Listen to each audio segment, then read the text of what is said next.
నల్ల పసుపు కర్క్యుమరిక్ సేజియా అనే మొక్క యొక్క పువ్వు గురించి మీరు అడిగారు. ఇది సాధారణ పసుపులాగా కాకుండా చాలా అరుదైన మరియు విశిష్టమైన లక్షణాలు కలిగిన ఔషధ మొక్క. దీని పువ్వు మరియు మొక్క గురించిన వివరాలు ఇక్కడున్నాయి. 1. పువ్వు ఎలా ఉంటుంది?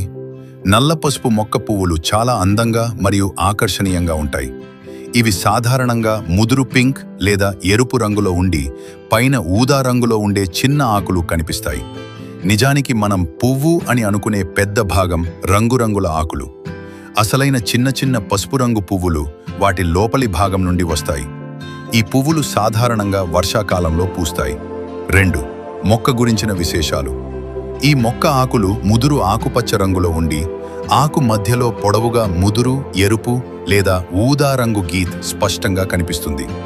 ఇది సాధారణ పసుపు మొక్క నుండి దీన్ని వేరుగా చూపిస్తుంది. ఈ మొక్క దుంపలు లోపల నీలం నలుపు రంగులో ఉంటాయి. అందుకే దీనికి నల్ల పసుపు అని పేరు వచ్చింది. దీని వాసన కూడా సాధారణ పసుపు కంటే కొంచెం ఘాటుగా కర్పూరం వాసనలా ఉంటుంది. 3. ఔషధ గుణాలు. నల్ల పసుపును ఆయుర్వేద, సిద్ధ మరియు సాంప్రదాయ వైద్యంలో శతాబ్దాలుగా వాడుతున్నారు. దీనిలో ప్రధానంగా కర్కుమిన్ మరియు ఇతర ముఖ్యమైన నూనెలు ఉంటాయి. నొప్పి నివారణి. ఇది వాపు మరియు నొప్పులను తగ్గించడంలో సహాయపడుతుంది. చర్మ వ్యాధులు, చర్మ సంబంధిత సమస్యలు, అలర్జీలు మరియు గాయాలను నయం చేయడానికి దీని దుంపలను పేస్ట్ లాగా చేసి వాడతారు. శ్వాసకోశ సమస్యలు, దగ్గు, జలుబు మరియు ఆస్తమా వంటి సమస్యలకు చికిత్స చేయడానికి దీని దుంపల పొడిని కొద్ది మొత్తంలో వాడుతుంటారు. జీర్ణక్రియ. ఇది జీర్ణ సంబంధిత సమస్యలను తగ్గించడంలో సహాయపడుతుందని సాంప్రదాయ వైద్యంలో నమ్ముతారు.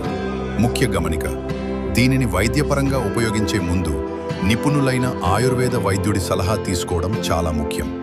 4. ఇతర ఉపయోగాలు.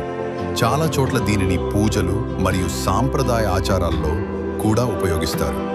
ఇది అరుదైన మొక్క కాబట్టి దీని దుంపలకు మార్కెట్లో మంచి ధర ఉంటుంది. రైతులకు ఇది మంచి వాణిజ్య పంటగా కూడా మారుతోంది.